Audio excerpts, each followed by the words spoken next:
Bom dia, amados irmãos, graça e paz a todos. Nós estamos aqui dando início à nossa escola bíblica IBVA de uma forma virtual também, que é o meio que a gente tem hoje, tá bom? Queremos orar antes. Meu nome é o pastor José Antônio, para quem não conhece ainda. Queremos abençoar a sua vida e aprender um pouquinho mais da palavra de Deus. Vamos orar?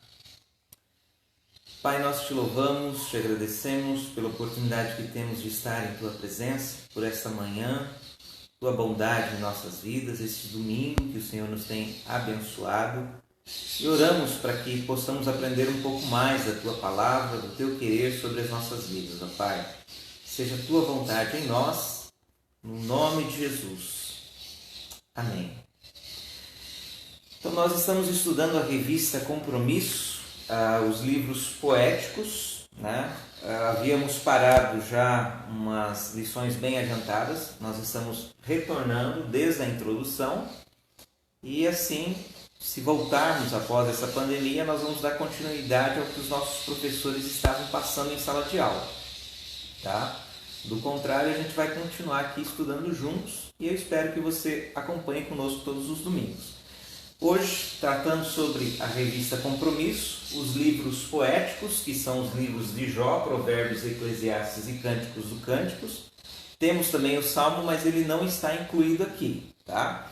Então nós vamos estudar esses 4 livros dentro desse tema dos poéticos, ok? Os livros poéticos também são conhecidos como livros sapienciais. Teologicamente são conhecidos como sapienciais, considerados livros de sabedoria. São aqueles livros que trazem questionamentos que nos levam a pensar mais e com isso adquirir sabedoria. Não é apenas conhecimento, mas é a sabedoria. O que é a sabedoria? É o conhecimento realmente vivido. Vem exatamente dessa palavra, sapiência, que significa sabedoria. 2 pontos importantes para a gente entender dos livros poéticos também, ou sapienciais. Algumas traduções, por exemplo, NVI, Almeida Revista e Atualizada, as 2 que eu me lembro, se você observar na sua Bíblia, o texto vem descrito em forma poética.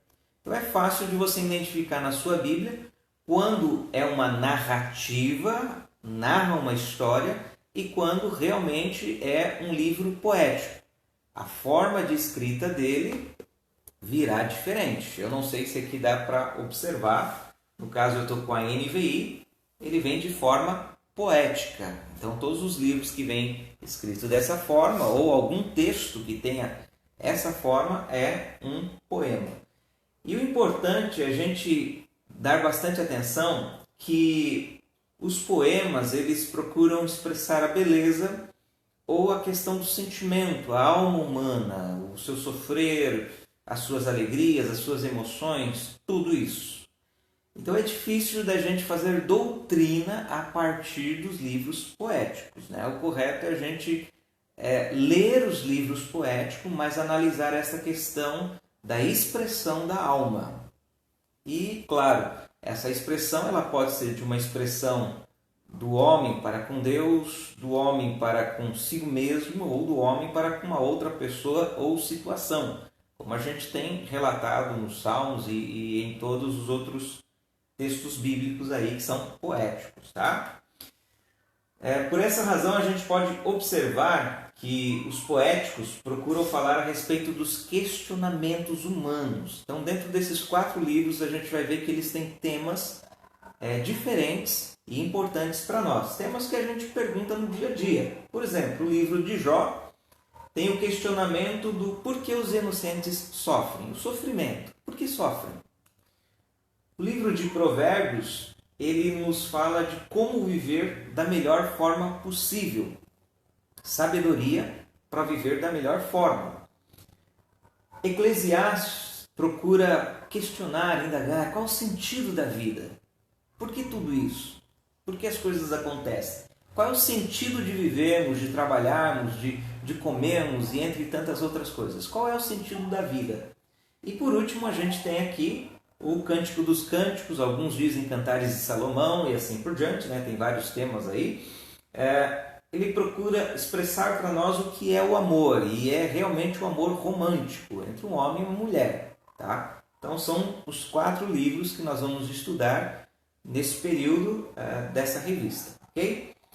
Resumindo todos os 4 livros, o que ele procura nos passar é a sabedoria para viver. Sabedoria para viver melhor. Essa é a grande importância dos livros poéticos para as nossas vidas, ok? Vamos fazer um resuminho aqui de cada um desses livros, como uma introdução, para depois a gente estar aprendendo mais as lições aí detalhadas uma por uma. O livro de Jó é o primeiro livro que a gente vai estar estudando, ok? O livro de Jó, a autoria dele é incerta. Alguns supõem que foi Moisés que escreveu, outros um sábio antigo, outros Salomão. Aliás, todos os livros da Bíblia, as autorias, elas não são exatamente, elas são uma suposição conforme a tradição da igreja, a história, né, dos pais da igreja, tem assim uma suposição de que alguém o escreveu. Inclusive os evangelhos, você percebe que é escrito o evangelho segundo Mateus, segundo Marcos, segundo Lucas, porque a gente não tem a exatidão, mas independente disso, o importante é o que está escrito para nós, né? Então o livro de Jó tem essa variação. Alguns acreditam que foi Moisés, outros acreditam que foi um sábio antigo, uma comunidade, outros acreditam que foi Salomão. Ele não tem aí uma autoria certa para nós. O escrito também, a sua datação, foi escrito provavelmente no período salomônico, ali no século XV a.C. O personagem principal, a gente sabe, é Jó, e o seu tema mais frequente é o sofrimento. Por que sofremos? Esse é o tema do livro de Jó, basicamente, tá? Questionamentos como por que sofremos? O sofrimento é uma lição, ele tem um fator pedagógico para a gente. Os mesmos sofrimentos que Jó sofreu, sofro eu também esses sofrimentos. O que posso aprender sobre o sofrimento e como superar o sofrimento na minha vida, como aconteceu com Jó? Como posso fazer isso de uma realidade para mim agora? São esses os temas. E essa é a prática do livro de Jó. A gente lê ele a respeito do sofrimento, traz para uma particularidade para nós sobre os nossos questionamentos a respeito do sofrimento, e aí a gente procura ver também quais são as formas com as quais Jó, as ferramentas que ele trabalhou para superar esse sofrimento, são exatamente as que nós vamos trazer para a nossa vida particularmente e poder assim superar os nossos sofrimentos, ok? O livro de Provérbios é o segundo livro que nós vamos estar estudando. A sua autoria também é incerta, atribui-se muito a Salomão, mas se você perceber logo no início, você observa que o livro de Provérbios ele é uma compilação de vários provérbios que eram ditos na época. Então, talvez não seja exatamente uma autoria, mas uma compilação dos provérbios que os mais velhos, os anciãos, os homens mais sábios falavam na época. E o próprio pai, né, de Salomão, se é que realmente ele foi o autor. Então a gente percebe que é uma compilação de vários provérbios. Ele resume, ele coloca todos esses provérbios num único livro, tá? Eram os conhecimentos, a sabedoria cultural, social da época, passado aí para que todos tenham acesso. O escrito provavelmente foi ali compilado em 950, 700 a.C., certo? E o tema principal dele é a sabedoria, ou seja, o conhecimento vivido, a sabedoria. A importância desse livro para nós. Ele fala sobre honrar os pais, criar os filhos, como lidar com dinheiro, com propriedade, como conduzir a vida sexual, a sexualidade, como trabalhar, como liderar, como fazer o bom uso das palavras, o relacionamento, as amizades, fala de ética, de moral, fala de etiqueta também, de comportamento na hora de comer e tantas outras coisas. O livro fala então de vivência em sociedade, fala de tudo isso. Então, se nós formos perceber, a importância dele é muito grande para nós. Ele é muito abrangente, né? E ele fala sobre questões do nosso cotidiano. Então, estudar Provérbios é importantíssimo, tá? Mas o resumo dele, o tema principal, é realmente a sabedoria, e dentro de uma proposta que fica bem evidente ali, que é o temor ao Senhor, é o princípio da sabedoria. Então, o livro de Provérbios coloca que a origem da sabedoria é nós estarmos temendo a Deus. O ponto forte dele é exatamente esse. O outro livro é o Eclesiastes, né? Conhecido como o Pregador. O Eclesiastes, também sua autoria é incerta, supõe-se que seja Salomão, e se realmente for ele, tem até uma dinâmica aí para a gente entender um pouquinho sobre esses escritos, porque entende-se que se realmente foi Salomão que escreveu, em Provérbios ele estava ali praticamente em sua juventude, e em Eclesiastes ele já estava na sua idade idosa, avançada, então ele está refletindo ainda mais a respeito das coisas da vida, das coisas que passaram, das coisas que ele viveu, das coisas que ele fez e das coisas que ele deixou de fazer. Então o Eclesiastes tem esse tema, qual é o sentido da vida? Ele foi escrito possivelmente entre 450 a 180 a.C., tá? O tema é o questionamento, qual é o sentido da vida, como a gente já falou. O pastor Ed Renekiewicz tem um livro dele que ele diz que o livro de Eclesiastes é o livro mais mal-humorado da Bíblia. Em qual sentido que ele expressa isso? No sentido de que o livro de Eclesiastes ele fala sobre as frustrações, as decepções, né? As coisas que muitas vezes acontecem na vida e a gente não entende, a gente fica indagando, por que isso? Qual o sentido daquilo? Por que isso acontece? Por isso, o livro de Eclesiastes realmente dá-se a entender que é de alguém mais idoso e alguém que refletiu muito a respeito de tudo na vida e está procurando passar isso para gerações futuras. Então, é uma reflexão muito profunda a respeito desses dilemas, desses enfrentamentos que a gente tem diariamente, né? Grande importância também para nós. E ele leva-nos a pensar e repensarmos o real sentido da vida, ou seja, o que realmente nos é valioso, valoroso. Você percebe em Eclesiastes que ele desfrutou de todo tipo de prazeres neste mundo e ainda assim fala não tem sentido nenhum. Então o livro leva a gente a refletir sobre isso. Quais realmente são os reais tesouros, os reais valores que devem mover o nosso viver, né? É o que a gente pode aprender então futuramente aí com o livro de Eclesiastes. E por último, nós temos o livro de Cântico dos Cânticos, ou Cantares. Algumas traduções dizem Cantares de Salomão, já atribuindo a ele a sua autoria, né? A autoria também supõe-se ser Salomão aí, ok? E o escrito, provavelmente, possivelmente, foi escrito ali por volta do século X a.C., ok? Seu tema é o amor, e este amor fica bem evidente ali, é o amor entre um homem e uma mulher. É essa expressão de amor que tem o livro de Cântico dos Cânticos, tá? A importância para nós é que mostra os poemas românticos que eles podem soar até meio estranho para os nossos dias hoje, mas mostra essa importância de valorizar o amor entre um homem e uma mulher, entre um casal, certo? Mas tem que se ler o livro de Cânticos dos Cânticos entendendo a realidade do tempo deles. Então tem algumas coisas que talvez você vai ler e tá chegando aí o dia dos namorados, né? E você vai querer usar o livro de Cântico dos Cânticos para presentear sua esposa e escrever lá um cartãozinho com uma passagem de cânticos. Então você tem que selecionar muito bem. Por quê? É a realidade do tempo deles. Então o romantismo daquela época é diferente do romantismo dos dias de hoje. Vou dar um exemplo aqui para você. Olha só, em Cânticos dos Cânticos, no capítulo 1, E o verso 9, o amado diz para a amada: comparo você, minha querida, a uma égua das carruagens do faraó.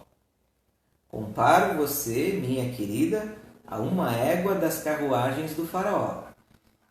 Não faça isso no cartão de Dia dos Namorados para sua esposa, tá bom? Eu acho que ela não vai gostar dessa comparação. Por isso, era para aquela época, não dá para os nossos dias, tá? Hoje tem que ser algo totalmente diferente, né? Mas, independente disso, se você ler o livro dos Cânticos dentro do seu contexto, você vai poder perceber aí o romantismo que deve haver. Sim, essa é a essência do livro. Alguns comentaristas dizem que também ele mostra o relacionamento entre Jesus e a igreja. A gente vai ver isso mais futuramente. Mas o foco no Cânticos terá mais essa linha de pensamento entre o amor romântico realmente entre um homem e uma mulher. Isso também importa para nos mostrar de que o cristão ele pode sim ler outros poemas e até mesmo compor um poema para sua esposa. Não há dificuldade nenhuma sobre isso. Os poemas eles podem ter a sua expressão do seu ser para com Deus, como a gente tem aí muitos dos salmos, do seu ser como uma reflexão da vida, da pessoalidade, das vivências que tivemos, como a gente tem aí em Eclesiastes, e também pode ser sim uma expressão do seu ser para com quem você ama ou por alguma causa que você também ama, principalmente para uma pessoa, como a gente vê aqui em Cântico dos Cânticos. Então o poema ele tem essa liberdade de expressão. O poema você pode construir aquilo que se sente. Poema é exatamente isso, expressão da alma humana, né? Do mais íntimo do seu ser. Tá? E é o que a gente vai ver nesses livros aqui, os poéticos da Bíblia. Um resumo geral. Percebemos que o livro questiona por que sofremos, que lições nós podemos aprender no sofrimento, onde está Deus no sofrimento, como melhor viver em família, em sociedade, as amizades, o trabalho, a vida no geral, como entender as frustrações, a morte, a dor, a brevidade da vida, como compreender o amor, a paixão, a atração por um homem, uma mulher, como entender todos esses temas. Então você percebe que tanto no livro de Jó, no livro de Provérbios, de Eclesiastes e de Cantares, ele fala de temas e questões da vida, da minha vida, da sua vida, certo? Então são experiências de homens do passado, viveram isso, colocaram isso aqui no texto e que nos servem hoje para que a gente possa aprender a viver e viver com mais qualidade de vida também, tá? Então são esses os 4 livros que nós vamos abordar durante as lições, cada uma com sua particularidade, e você vai poder acompanhar a gente a partir aí de todos os domingos, às 9 horas da manhã, na nossa Escola Bíblica Dominical da Igreja Batista de Vila Antunes, ok? Então acompanhe a gente, mesmo que você não tenha a revista, nós vamos dar um jeito de tornar uma temática aí que você vai conseguir acompanhar essas lições com a gente, tá? A próxima lição que nós temos, e a primeira lição então, é a vida de um homem chamado Jó. Vamos aprender um pouquinho mais com a vida de Jó, tá? E se você não conseguiu acompanhar a nossa live aqui, a gente está dando prioridade para acompanhar, para que você também possa perguntar alguma coisa e a gente vai responder durante a semana e na próxima aula a gente responde as perguntas mais relevantes, tá? Mas se você não conseguiu acompanhar aí, você pode acessar também pelo YouTube. Você acessa lá IBVA Cajati. Todas as lições vão ser postadas no YouTube a partir de agora, tá? E você pode acompanhar, você pode fazer o seu download, pode arquivar aí, se você na sua igreja também está estudando essa mesma lição, depois pode retomar e isso pode servir como material aí para abençoar a sua vida, ok? São essas lições que a gente aprende nesta manhã e espero que tenha abençoado a sua vida e que venha abençoar ainda mais durante as lições que a gente vai estar aprendendo, tá? Se você tiver alguma pergunta, pode postar aí mesmo nos comentários ou pode entrar em contato conosco e a gente vai procurar responder dentro daquilo que nós conhecemos. O que não sabemos, vamos pesquisar e vamos tentar aí tirar a sua dúvida, tá? Deus abençoe, vamos estar orando então para que Deus nos dê aí lições maravilhosas durante essa caminhada aos domingos de manhã. Pai, obrigado por este dia, obrigado por essa lição e que nós possamos realmente aprender durante toda essa caminhada da nossa EBD e BVA sobre a questão do sofrimento, sobre a questão da sabedoria para viver, sobre a questão de qual é o sentido da vida e sobre a questão do amor de um para com o outro, Pai. O amor romântico, a gente pode assim entender, expresso nesses livros. Que as lições venham realmente edificar as nossas vidas, trazer grande importância e melhoramentos para o nosso jeito de ser e de viver em família, pessoalmente, em sociedade, em comunidade, como igreja no todo, Pai. Muito obrigado, em nome de Jesus. Amém. Deus abençoe.